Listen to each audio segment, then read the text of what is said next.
Security forces نے operation رد الفتنہ 3 کے تحت بلوچستان میں دہشت گردوں کے خلاف مؤثر سیکیورٹی فورسز نے فتنہ ہندوستان کے دہشت گردوں کے خلاف پنجگور کے علاقے سرکنی اور چھیدگی میں انٹیلیجنس بیسڈ آپریشن کیے۔ دہشت گردوں کے قبضے سے 4 موٹر سائیکل، مشین گنز اور بھاری اسلحہ و گولہ بارود برآمد کیا گیا۔ ہلاک دہشت گرد مقامی تاجروں اور دیگر شہریوں سے لوٹ مار، بھتہ خوری، اغوا اور دہشت گردانہ کارروائیوں میں ملوث تھے۔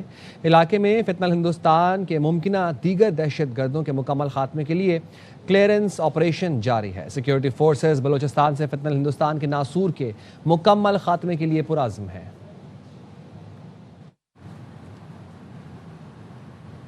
وزیر داخلہ محسن نقوی نے آپریشن رد الفتنہ 3 کے تحت پنجگور میں کامیاب انٹیلیجنس بیسڈ آپریشن پر سیکیورٹی فورسز کی ستائش کی۔ محسن نقوی نے ساغانہ سمیت 5 خوارجیوں کو جہنم رسید کرنے پر سیکیورٹی فورسز کی پیشہ ورانہ صلاحیتوں کو سراہا۔ محسن نقوی نے کہا، سیکیورٹی فورسز نے کامیاب کارروائی کر کے خوارجیوں کے مذموم عزائم کو ناکام بنایا۔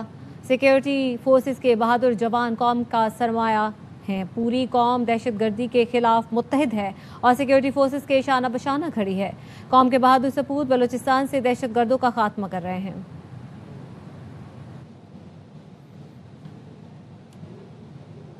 گزشتہ شب نائب وزیر اعظم وزیر خارجہ اسحاق ڈار کا کویتی وزیر خارجہ سے ٹیلی فونک رابطہ۔ ترجمان دفتر خارجہ کے مطابق کویتی وزیر خارجہ نے اسحاق ڈار کو مکہ مشترکہ دفاعی معاہدے پر مبارکباد دی۔ اسحاق ڈار اور کویتی وزیر خارجہ نے علاقائی صورتحال اور مقبوضہ مشرقی بیت المقدس کی صورتحال پر بھی گفتگو کی۔ دونوں وزراء خارجہ نے دونوں ممالک کے درمیان اہم شعبوں میں تعاون اور سرمایہ کاری مزید بڑھانے پر اتفاق کیا۔ برطانوی میری ٹائم ٹریڈ آپریشنز آرگنائزیشن کا کہنا ہے آبنائے ہرمز پہ تجارتی جہازوں پر پاسداران انقلاب کے حملے جاری ہیں۔ UKMTO نے مشرق وسطی میں خطرے کی سطح شدید قرار دیتے ہوئے کہا، پاسداران انقلاب نے آبنائے ہرمز میں متحدہ عرب امارات کے ایک اور آئل ٹینکر کو نشانہ بنایا۔ آبنائے ہرمز سے تجارتی آمد و رفت کی سطح بدستور کم ہے اور اس وقت صرف چند بحری جہاز ہی اس راستے سے گزر رہے ہیں۔ یہ اقدامات ظاہر کرتے ہیں کہ ایران اہم بحری گزرگاہوں پر کنٹرول کے لیے وہاں سے گزرنے والے جہازوں پر دباؤ قائم رکھنا چاہتا ہے۔ تنظیم نے اپنی تازہ ماہانہ رپورٹ میں بتایا، براہ راست فوجی کارروائیاں بھی جاری ہیں جن میں بحری جہازوں کے قریب میزائل یا دیگر پروجیکٹائل فائر کرنا اور دھماکے شامل ہیں۔ عمان جانے والے جنوبی بحری راستوں خصوصاً لمیا، خزب اور کمزار کے اطراف جہازوں کے قریب میزائل اور دیگر پروجیکٹائل فائر کیے جانے کے واقعات بھی رپورٹ ہوئے۔ آبنائے ہرمز میں بارودی سرنگوں کا خطرہ بھی بدستور برقرار ہے۔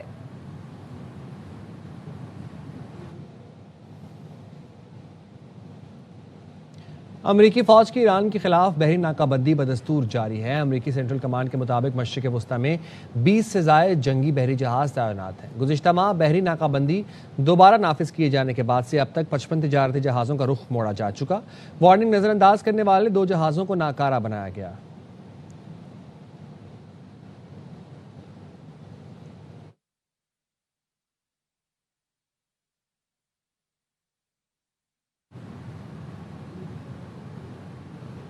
آپریشن اکنامک فیوری نے ایرانی معیشت پر دباؤ میں اضافہ کر دیا۔ ایران پیٹ ہیگزٹ کے نسبت وزیر خزانہ سے زیادہ خوفزدہ ہے۔ اقوام متحدہ میں امریکی سفیر مائک والٹنر نے فاکس نیوز سے انٹرویو میں کہا کہ ایران میں مہنگائی 80 سال کی بلند ترین سطح پر ہے۔ بدعنوان اشرافیہ پر مبنی مذہبی اور انتہا پسند حکومت نے کئی دہائیوں سے ایران کو تباہ کر رکھا ہے۔ Operation Economic Fury, led by Secretary Scott Bessent, is devastating the Iranian economy. And I say this jokingly, but seriously as well. The Iranians are more afraid of Secretary Bessent than they are of Secretary Hegseth right now. When they're coming to the table to our negotiators, they are talking about cash, cash, cash, because they'll absorb the bombings. They don't care about their military. They don't care about their soldiers or even the Iranian people after they massacred 40,000 of them. But what are they worried about? They're worried about that their currency is tanking. Inflation is the highest in 80 years. The IRGC controls half the economy. Because this is a corrupt, elite, religious, fanatic regime that has devastated that country for many, many decades. They are constantly asking for access to cash, access to their assets that we've frozen. And what the president is talking about is that's the squeeze. That coupled with the blockade, that's what's going to eventually get the Iranians to move. مشرق وسطی میں عدم استحکام کا سبب امریکہ ہے۔ News conference میں ترجمان اسماعیل بقائی نے کہا کہ تیسری قوت مداخلت نہ کرے تو آبنائے ہرمز کھولا جا سکتا ہے۔ جب تک امریکہ باہمی معاہدے کی خلاف ورزی کرتا رہے گا تب تک کوئی بات نہیں ہوگی۔ خطے کے ممالک کو ایران پر حملوں کے لیے اپنی سرزمین استعمال نہیں کرنے دینی چاہیے۔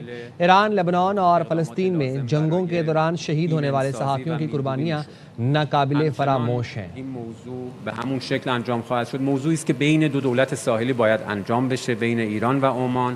توانمندی لازم هم وجود داره. مسیر شمالی جنوبی قاعدتاً بعد از تفاهم بین ایران و عمان تبدیل خواهد شد به مسیر میانه‌ای که دو کشور روش تفاهم میکنن، مسیر امن.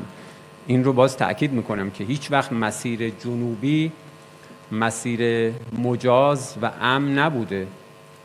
اساساً دلیل اصلی که از 17 مرداد ماه خبریں ہوں گی اس بریک کے بعد۔ ساتھ رہیے گا۔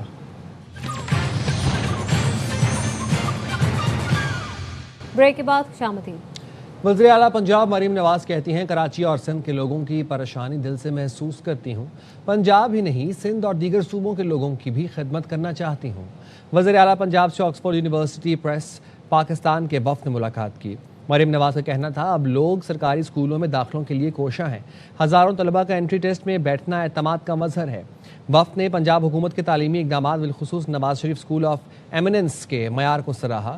اس موقع پر Nawaz Sharif school of eminence میں آکسفورڈ یونیورسٹی پریس کے نصاب کا پائلٹ پروجیکٹ شروع کرنے کی منظوری بھی دی گئی۔ آکسفورڈ یونیورسٹی پریس نے اساتذہ کے لیے ڈیجیٹل ٹریننگ، کیپیسٹی بلڈنگ اور ٹیچنگ گائیڈز میں مکمل تعاون کی پیشکش کی۔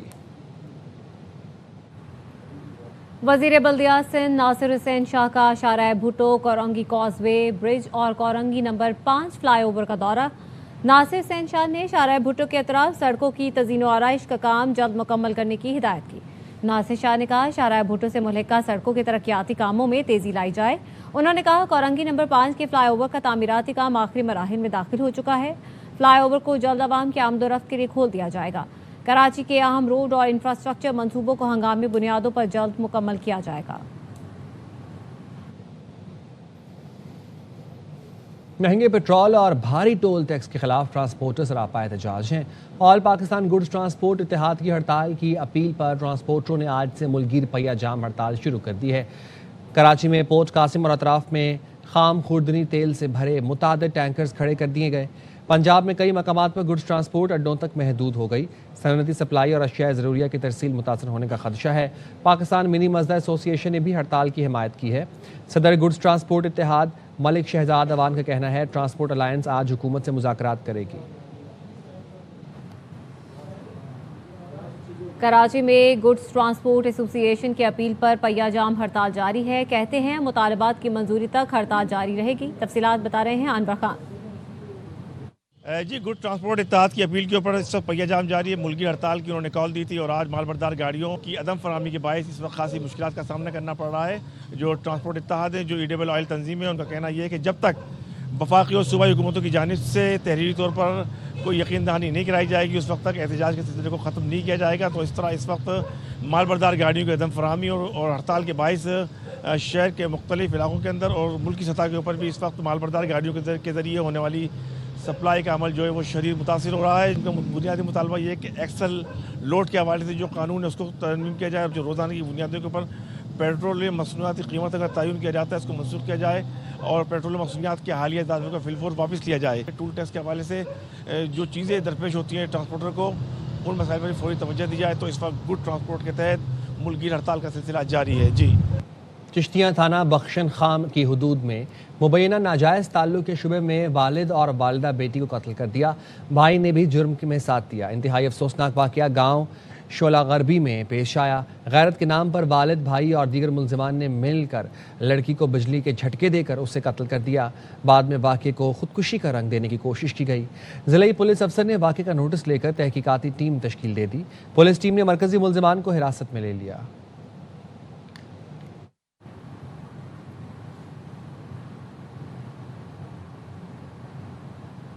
پاکستان کی ترسیلات زر میں اضافہ ہوا ہے۔ جولائیمی ترسیلات زر کی مد میں 3 ارب 63 کروڑ 10 لاکھ ڈالر وصول ہوئے۔